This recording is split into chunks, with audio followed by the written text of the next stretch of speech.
위에서 오시는 분은 모든 것 위에 계신다.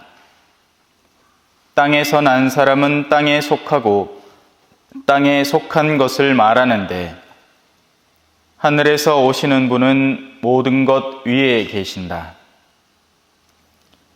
그분께서는 친히 보고 들으신 것을 증언하신다. 그러나 아무도 그분의 증언을 받아들이지 않는다. 그분의 증언을 받아들이는 사람은 하느님께서 참되심을 확증한 것이다. 하느님께서 보내신 분께서는 하느님의 말씀을 하신다. 하느님께서 한량없이 성령을 주시기 때문이다.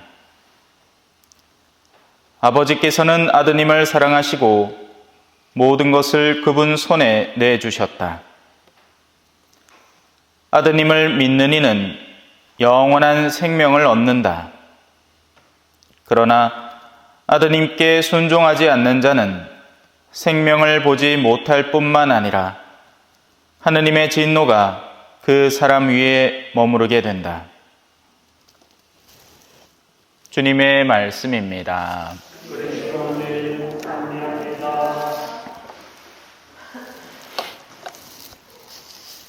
찬미 예수님,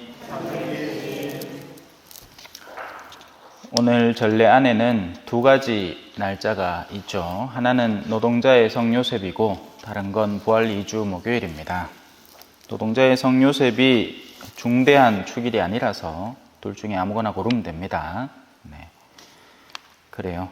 오늘 이렇게 잠깐의 소요가 있는 것도 왜 그러냐 하면 앞에 어련히 알아서 마련해 놓았을까를 못 믿기 때문에 그렇죠. 뭐 잘못한 거 아이가? 이 맞는데? 오늘 제가 할 강론과도 일맥상통하는 부분입니다. 하느님이 계십니까? 다들 네라고 할 거예요. 그러니까 이 앉아 있지. 근데 하느님이 계시는 걸 지성적으로 아는 것과 그분이 계시는 것을 굳게 신뢰하는 것은 전혀 다른 차원입니다. 이건 마치 나를 낳은 부모가 있느냐라는 것과 그 부모가 나를 어디까지 지원해 줄 것인가에 대한 것은 두 개가 똑같은 게 아니죠, 그죠? 전혀 딴판일 수도 있잖아요. 왜 옛날에는 그런 일 많았다 아이가? 무슨 아들이 그냥 아만 그냥 들럭 하고는 도망가쁘고 막 이게 남미에서는 그런 일이 흔하거든요. 아직도. 하느님을 신뢰한다는 건 이런 겁니다. 그분이 영원히 살아계시고 가장 완전하신 분이시니까 모든 것을 바로잡을 것이다. 이걸 믿는 겁니다. 그럼 어떻게 되느냐?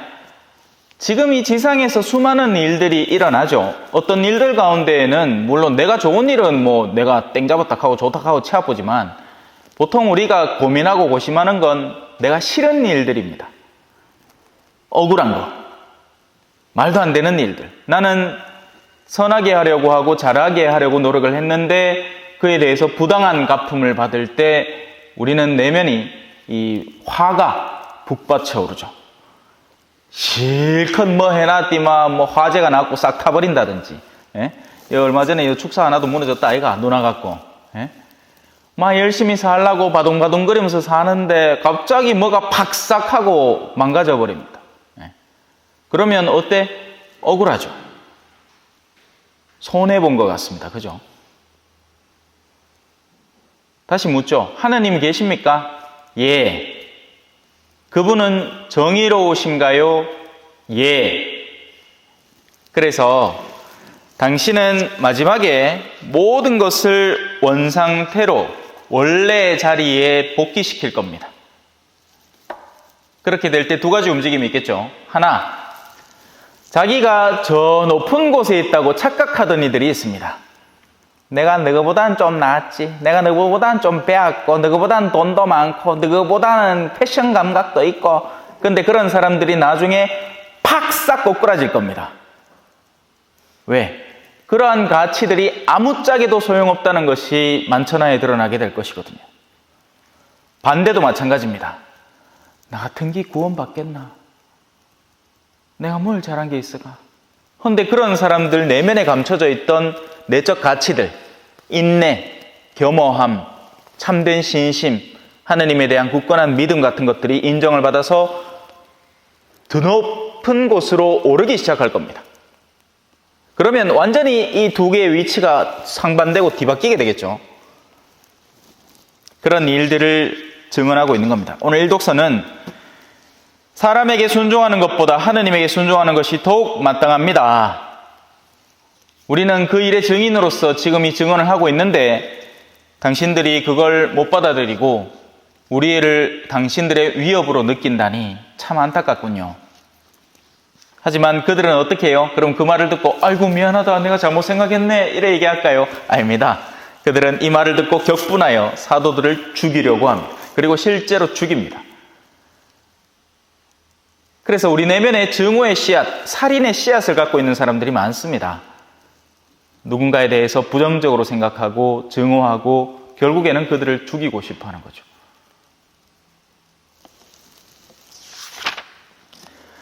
복음은 말이 안 되는 것 같은, 무슨 말인지 도통 이해하기 힘든 소리를 계속하지만 결국엔 같은 겁니다. 믿으면 영원한 생명을, 믿지 못하는 이들은 그 자체로 하느님의 진노가 그들 위에 머무르게 된다. 이게 아까 제가 얘기했던 그겁니다. 믿는 사람이라면, 하느님을 영원히 믿는 사람이라면 하느님께서 우리에게 마련하신 생의 여정을 고스란히 따라가고 있겠죠. 그러면 그의 마지막 최종 결론은 자동적으로 영원한 생명일 겁니다. 하지만 하느님을 믿지 않는 사람은 그러면 믿을 게 세상에 없느냐? 아니죠. 자신의 생명을 믿죠. 자신의 지상의 삶을 믿습니다. 그죠? 그리고 이 지상의 삶 동안 자신을 편안하고 안락하게 만들어줄 수 있는 모든 것들을 믿고 구축하고 쌓고 신뢰하는 겁니다. 그럼 나중에 이게 어떻게 되겠어요? 무너진단 말이에요. 예전에 그 왜 9.11 테러 났는 것처럼 실컷 이쁜 건물 2개, 쌍둥이 건물 탁 쌓아놨더니 막 팍싹 무너진단 말입니다. 차라리 아무것도 없는 바닥에 서 있었으면 무너질 건 없는데 그 사람들은 자기들 딴에는 미국 최고의 월스트리트가의 가장 재력 있는 사람이라고 스스로를 치켜 세워왔던 사람들이 일순간에 팍싹 망가지는 거죠. 여러분의 내면 속에서도 그런 일들이 지금 진행되고 있단 말입니다. 무너져 내릴 것을 쌓고 있는 사람들, 쓸데없는 자존심을 내세우면서 나야말로 이렇게 인정받아야 마땅한데 하고 있다가 나중에는 그게 팍싹 무너지는 사람이 있는가 하면 하느님이 원래 계획하신 여정에 따라서 자신의 삶을 차분히 이끌어가는 사람은 약속된 영원한 생명을 얻게 되는 거죠. 어렵죠, 그렇게 얘기해도. 왜냐하면 요한복음이 원래 어렵습니다. 요한복음은 원래 어렵습니다. 모쪼록 오늘 여러분들에게도 그 성령께서 오셔서 왜 믿는 사람이 받을 수 있는 선물이거든요. 성령은 우리의 능력을 월등히 뛰어넘어서 우리가 이해할 수 없는 것들을 그냥 수용하고 받아들이게 만들어줍니다. 그게 신앙의 신비죠. 잠시 묵상하시겠습니다.